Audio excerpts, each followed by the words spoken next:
Search करें अवामी news. मुल्क भर की ताज़ा तरीन खबरों से बाखबर रहने के लिए सब्सक्राइब करें हमारे चैनल को और बेल आइकन ज़रूर दबाएं।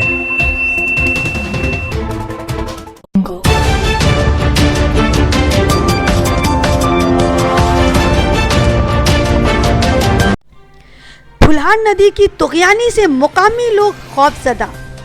मालदा के फुल्हार नदी अब अपने खतरे के निशान से भी आगे बह रही है। कई दिनों से मालदा भी जोरदार बारिश की लपेट में है। हालांकि रियासत के कई अजला में बारिश के कहर से हर तरफ नदी नाले बहती देखी गई हैं और पूजा के मत वाले ख़रीदारों को भी इससे काफ़ी दुश्वारी हुई, मगर वो बाज आने वाले कहाँ। बारिश के इसी कहर से मालदा के फुल्हार नदी का भी जोर बढ़ गया है और पूरे नशीबी इलाके के अंदर इसका रेला घुसने लगा, जिसकी वजह से मुकामी लोगों के अंदर खौफ बढ़ गया है। मालदा इंतज़ामिया ने हर मुमकिन कोशिश करके सैलाब से मुतासिर लोगों को महफूज मुकाम तक पहुंचाने की सारी आसानियां फराहम कर दी हैं।